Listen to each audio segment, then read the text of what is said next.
नमस्कार मंडळी. स्वागत आहे तुमचे the stock strategy Marathi YouTube चॅनलमध्ये. जसे मी तुम्हाला मागील व्हिडिओमध्ये बोललेलो की मी या चॅनलच्या माध्यमातून आपल्या मराठी बांधवांना स्टॉक मार्केटच्या रिलेटेड संपूर्ण माहिती बेसिक पासून ॲडव्हान्स पर्यंत सगळी माहिती देणार आहे. तरी नक्कीच तुम्ही या चॅनलला शेअर करा, सबस्क्राईब करा आणि लाईक करा, आणि जेणेकरून तुम्ही तुमच्या फॅमिलीमध्ये शेअर करून हा व्हिडिओ जास्तीत जास्त लोकांपर्यंत पोहोचवा, जेणेकरून आपले मराठी बांधव स्टॉक मार्केटमध्ये इन्व्हेस्ट करून एक चांगली वेल्थ क्रिएट करू शकतील. आजचा जर डेटा आपण बघायला गेलो तर भारतामध्ये जस्ट 3 ते 4% स्टॉक मार्केटमध्ये इन्व्हेस्टेड करतात आणि बाकी लोक अजूनपर्यंत तेवढे त्या लेवलचं नॉलेज लोकांपर्यंत नाहीये. तर माझा मुख्य उद्देश हा चॅनल क्रिएट करण्याचा हाच असणार आहे की जेणेकरून मी आपल्या मराठी बांधवांपर्यंत स्टॉक मार्केटची पूर्ण सखोल माहिती सोप्या भाषेमध्ये, अगदी एकदम सोप्या भाषेमध्ये त्यांना मदत होईल इतक्या इतके सोप्या भाषेत मी त्यांना सांगणार आहे. तर नक्कीच हा चॅनल तुम्ही तुमच्या फॅमिली ग्रुपमध्ये शेअर करू शकता.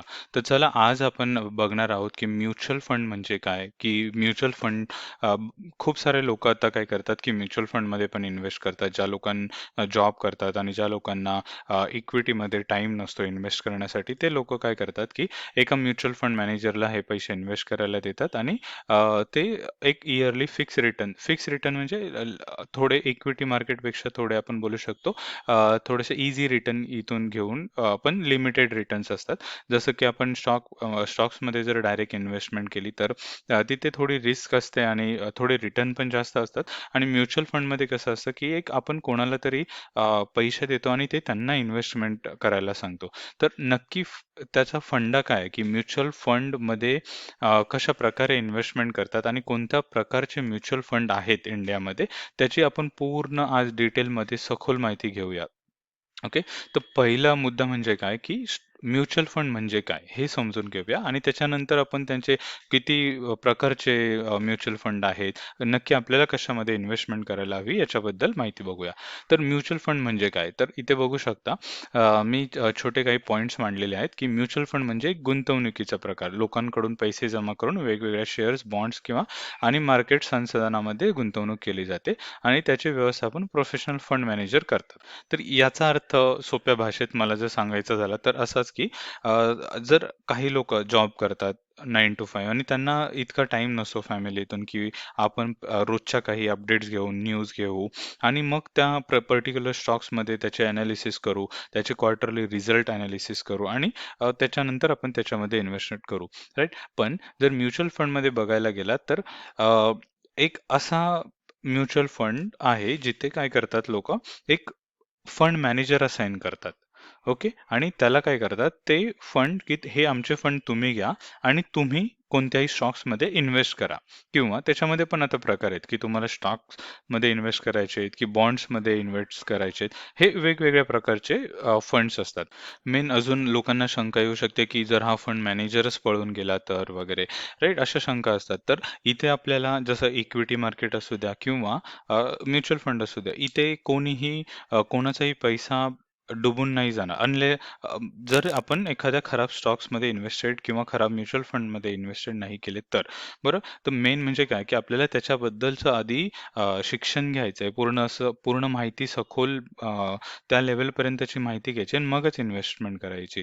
तर मेन मुद्दा काय इथे आता, की जो मॅनेजर असतो तर त्याचे फंड मॅनेजर असतो, तर त्याच्याही अजून कंट्रोल करणारे लोक असतात, जसं सेबी आहे, राईट. सेबी ही काय करते, की कंट्रोल ठेवते की हा पैसा कुठेही जाणार नाही. दुसरी गोष्ट काय, की ह्या फंड्स मॅनेजरला एक लिमिटेशन्स असतं. आता ते आपण पुढे बघूया की कोणते फंड्स असतात आणि त्यांना काय लिमिटेशन्स आहेत, की त्यांना एक बाउंड्री ठेवलेल्या असतात, की याच्या बाहेर तुम्ही हे असं काहीही करू शकत नाही. जर तुम्हाला काही असे फंड्स आहेत जिथे तुम्ही 10 ते 12% रिटर्न अपेक्षा करू शकता, तर ते मोठ्या फंड्समध्ये, मोठ्या स्टॉक्समध्ये इन्व्हेस्ट करतात आणि मोठ्या स्टॉक्समध्ये इन्व्हेस्टमेंट केल्याने काय होतं, की ते थोडे पैसे सेफ राहतात. तर असे वेगवेगळ्या टाईपचे आपण फंड्स आता बघणार आहोत. तर म्युच्युअल फंडाचे किती प्रकार आहेत, तर आपण हे मेन प्रकार बघूया, की इक्विटी फंड असतो, डेट फंड असतो आणि हायब्रिड फंड असतो. तर आता इक्विटी फंड म्हणजे काय, की जसं बघू शकता, उच्च जोखीम परंतु जास्त रिटर्नची शक्यता असते. नंतर असं डेट फंड, कमी थोडी रिस्क असते, जोखीम असते, पण थोडेसे स्टेबल रिटर्न असतात. आणि हायब्रिड, जिथे तुम्ही बोलू शकता थोडेसे जोखीम जास्त आणि हाय रिटर्न्स असतात. आता आपण एक एक मुद्दा घेऊया. इक्विटी फंडला घेऊया आणि बघूया की इक्विटी फंडमध्ये नक्की काय काय येतात. जसं इक्विटी फंड म्हणजे काय, लार्ज कॅप फंड्स असतात, मिड कॅप फंड्स असतात, स्मॉल कॅप फंड, सेक्टर आधारित फंड असतात. म्हणजे या डिफेन्सचा जसा आता नवीन एक म्युच्युअल फंड आलेला आहे, तर तो फक्त डिफेन्सच्या स्टॉक्समध्येच इन्व्हेस्टेड करणार. मल्टी कॅप फंड्स असतात. तर आपण यांचे आता प्रकार बघूया आणि त्याचे टाईप बघूया. बरोबर. तर आता जसं इक्विटी फंड आहे, आपण काय इथे बघितलेलं आहे, थोडीशी जोखीम जास्त असते आणि रिटर्नची शक्यता पण थोडी जास्त असते. तर इक्विटी फंडचे आता टाईप बघूया नक्की कोणते कोणते. तर इथे तुम्ही आता तुमच्यासमोर डेटा आहे तो बघू शकता. इक्विटी फंड म्हणजे काय, बरोबर, हे तर तुम्हाला सांगितलं, पण त्याच्यामध्ये नेमके फंड्स किती आहेत सध्या. तर एक्झाम्पल्स म्हणून बघू शकता की कॉन स्मॉल कॅप डायरेक्ट फंड आहे, निपॉन इंडियाचा आहे. पण आता आपल्याला कसं कळणार की हे फंड म्हणजे काय, किंवा हे फंड आपला पैसा कुठे इन्व्हेस्ट करणार आहेत, ते आपण बघूया. जसं आपण बघूया स्मॉल कॅप फंड्स. ओके, तर स्मॉल कॅप फंड्स बघायला गेले तर तुम्ही इथे बघू शकता की आणि यांचे रिटर्न पण तुम्ही नेटवर बघू शकता की त्यांनी रिटर्न कसे दिलेत. 1 मंथमध्ये जर तुम्ही बघाल तर आतापर्यंत 1% रिटर्न दिले. जर तुम्ही ते 6 मंथ बघाल तर 3% रिटर्न दिले. जर आपण 3 इयर्सचे बघूया तर ॲव्हरेज एक त्यांनी 26% अॅन्युअल रिटर्न दिलेत. बरोबर, तर एक चांगलेच रिटर्न दिले सध्या. आणि हे बघा 50% रिटर्न 5 इयर्स अॅन्युअली. बरोबर, पण पण नक्की हा फंड आपले पैसे कुठे इन्व्हेस्टेड करणार आहे, ते आपण बघूया. तर इथे बघू शकता, जर मी आता या फंड मॅनेजरला सांगितलं क्वांटच्या की माझ्याकडे ₹100 आहेत. ओके, बाबा तू हे इन्व्हेस्टेड कर. मग तो फंड मॅनेजरला लिमिटेशन्स आहेत, बरोबर. तर तो काय करणार, हे त्यांनी कंपन्या निवडलेल्या आहेत की आम्ही बाबा या एवढ्या एवढ्या कंपन्यांमध्ये इन्व्हेस्टेड करू, हे त्यांनी आधीच सांगितलेलं असतं.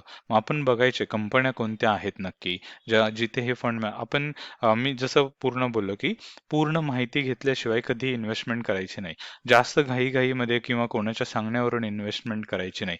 तर आपण पूर्ण आधी अनालिसिस करायची, थोडी इन्फॉर्मेशन घ्यायची की तो फंड मॅनेजर कोण आहे, फंड मॅनेजरची हिस्ट्री बघायची की फंड मॅनेजरचं शिक्षण काय आहे, फंड मॅनेजरचा किती एक्सपिरियन्स आहे आतापर्यंतचा, आणि त्या फंडामध्ये कोणत्या कंपन्या आहेत. जसं हा फंड रिलायन्स इंडस्ट्रीमध्ये 9% 9.21%चे रिटर्न इथे इन्व्हेस्टेड करतो. म्हणजे काय की जर मी त्यांना फंड मॅनेजरला ₹100 दिले, तर तो फंड मॅनेजर काय करणार, माझ्या ₹100 मधले ₹9 तो रिलायन्समध्ये टाकणार. बरोबर. हेच आपल्याला पॉसिबल आहे का, इक्विटी मार्केटमध्ये आपल्याला फक्त रिलायन्सचे शेअर घ्यावे लागतील, जिओ फायनान्सचे शेअर घ्यावे लागतील, बरोबर. तर इथे हाच एक फायदा आहे की म्युच्युअल फंडमध्ये तुम्ही जास्तीत जास्त कंपन्या घेऊ शकता. म्हणजे तुम्ही बघा आता जिओ फायनान्समध्ये हे लोक ₹6 इन्व्हेस्टमेंट करतात. जसं मी ₹100 एक्झाम्पल उदाहरण घेतलंय, बरोबर. एजिसमध्ये हे लोक 4% इन्व्हेस्टमेंट करतात, म्हणजे ₹4 इन्व्हेस्ट करतात. बिकाजी फूडमध्ये 3% करतात. सन टीव्हीमध्ये हे 2% करतात, बरोबर. तर ही पूर्ण लिस्ट आहे की आधीच त्यांनी सांगितलेलं असतं की हा हा फंड आहे आणि याच्यामध्ये या कंपन्यांमध्ये आम्ही अशी अशी इन्व्हेस्टमेंट करतो. आता ह्या सगळ्या कंपन्या आहेत.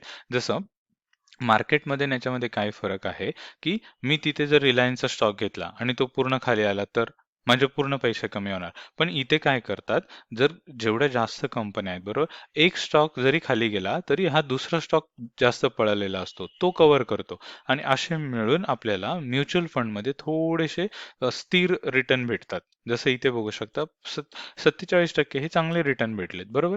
तर इक्विटी मार्केटमध्ये पण पैसे जास्त भेटू शकतात. तर समज जसं रिलायन्सचा स्टॉक जास्त पळाला तर तो जास्त रिटर्न देणार, बरोबर. इथे थोडं ॲव्हरेज आउट होतं की एक कंपनी जर पळाली तर एक कंपनी थोडी स्थिरता आणते स्टॉक्समध्ये, म्युच्युअल फंडमध्ये. तर इक्विटी फंडमध्ये हे डायरेक्ट आपण इन्व्हेस्टमेंट करतो स्टॉक्समध्ये. तर हे सगळे त्याचे टाईप्स आहेत. आता इंडिया मार्केटमध्ये एवढे इक्विटी फंडचे एक्झाम्पल तुम्ही बघू शकता. पराग पारिकचा आहे, flexi cap funds, Tata digital आहे, बरोबर. इथे मी तुम्हाला काही रिकमेंडेशन नाही करत, तुम्ही तुमचे अनालिसिस करून नक्की तुम्ही इन्व्हेस्टेड करू शकता. तर हा आपला एक पहिला पहिला प्रकार झाला, बरोबर. दुसरा प्रकार काय आपल्याला, की डेट फंड. डेट फंड म्हणजे काय ते आपण जाणून घेऊया.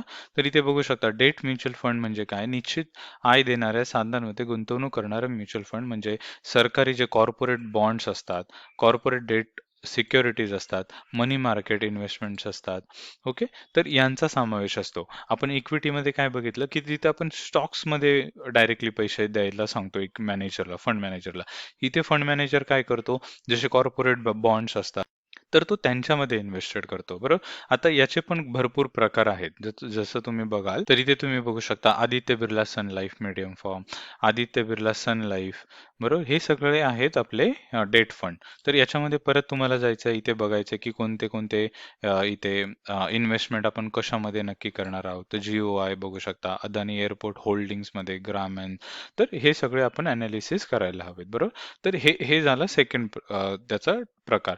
तर तिसरा प्रकार म्हणजे काय, की जिथे हायब्रिड फंड्स असतात.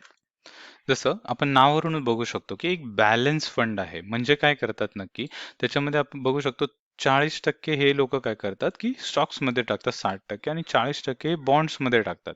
मग आता असे इथे काय होतं, की आपण जसं आधी 2 बघितलेलं. एक होतं जिथे स्टॉक्समध्ये टाकतात, दुसरा होता डेट फंड जिथे फक्त बॉन्ड्समध्ये टाकतात, बरोबर, सिक्युरिटीजमध्ये टाकतात. इथे हे बॅलन्स करतात. बॅलन्स केल्याने काय होतं, जसं आपण बघतो की कधी-कधी बॉन्ड खूप सारे जास्त वाढतात आणि जिथे जसं काही युद्धाची बातमी आली किंवा अमेरिकेमध्ये काही झालं, तर जिथे स्टॉक्स खूप चांगले पडतात, पण बॉन्ड चांगले वाढतात. तर हा फंड म्हणजे काय, जिथे दोन्ही गोष्टींना चांगला एक बॅलन्स करतो. तर याचे कोणते नक्की प्रकार आहेत? इथे तुम्ही बघू शकता arbitrage fund, Kotak equity hybrid fund, multi asset fund. Multi म्हणजे तुम्ही ह्यांचे ॲसेट्स बघा, पूर्ण अलोकेशन कसं कसं करतायत वगैरे. परत क्वांट ॲब्सोल्यूट फंड आहे, एडेलविसिस ॲग्रेसिव्ह फंड आहे. यांचा पूर्ण डेटा की यांनी कुठे कुठे इन्व्हेस्टमेंट करतायत, कधी कशी कशी त्यांचे रिटर्न्स आले. तर हे पूर्ण डिटेल आपण इन्फॉर्मेशन आता नेक्स्ट व्हिडिओमध्ये मी काय करणार आहे, की यांचे एक एक डिटेल मी घेणार आहे, की इक्विटी फंड्स म्हणजे पूर्ण त्यांचे कोणते कोणते प्रकार आहेत आणि त्याच्यामधून आपल्याला कोणता चांगला होऊ शकतो इन्व्हेस्टमेंटच्या माध्यमातून ते तुम्हाला सांगू शकेल मी. तर आता पुढे आपण जसं बघायला जाऊ, की याच्यामध्ये खूप सारे अजून पण जसं प्रकार असतात. 3 तर आपण मुख्य प्रकार बघितले. पण याच्यामध्ये जसं असतो टॅक्स सेव्हिंग फंड्स असतात, जिथे आपण टॅक्स क्लेमिंगसाठी यूज करू शकतो. इंटरनॅशनल फंड्स असतात, एक्सचेंज ट्रेडर्स फंड असतात आणि फंड्स अँड फंड्स पण असू शकतात. बरोबर. यांचे पण टाईप आहेत, ELSSचे टाईप्स आहेत, भरपूर सारे म्युच्युअल फंड्स आहेत. तर नक्की म्युच्युअल फंड हा निवडायचा कसा? तर याच्याबद्दल आपण बोलू.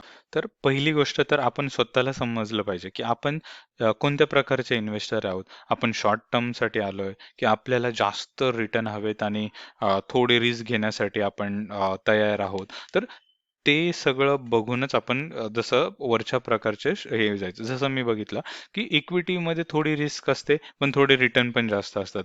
बॉन्डमध्ये काय होतं, की थोडे स्लो रिटर्न असतात, म्हणजे फिक्स रिटर्न बोलू शकता तुम्ही. FD सारखे, की तिथे थोडेसे 5-7%, 8% रिटर्न भेटणार आणि बस तेवढ्यावरच आपल्याला समाधानी राहावं लागेल. इक्विटीमध्ये कसं असतं 30-40% रिटर्न पण तुम्हाला भेटू शकतात. जास्तही रिटर्न भेटू शकतात. तर पण तिथे रिस्क पण तेवढी आहे, जोखीम पण तेवढीच आहे. बरोबर. सध्या मार्केट बघू शकता, की तुम्ही नेहमी काही ना काही इथून बातमी आली, तिथून बातमी आली, युद्धाची बातमी आली. याच्यामुळे थोडंसं मार्केट वर खाली होतं.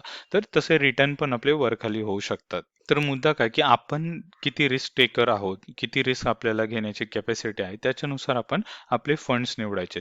पैसा तर सेफ राहणार आहे हे फॉर शुअर, पण आपली रिस्क ॲपिटाईट किती आहे आपला, त्याच्यावरून आपण डिसाईड करायचं, की कोणता फंड चांगला आहे.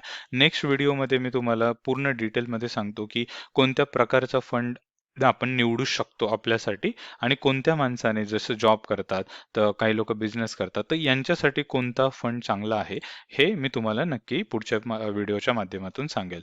तर हा व्हिडिओ इथे समाप्त करूया. नक्कीच तुम्ही या चॅनलला शेअर करा, लाईक करा, सबस्क्राईब करा आणि जरूर आपल्या फॅमिलीमध्ये तुम्ही हा व्हिडिओ शेअर करू शकता.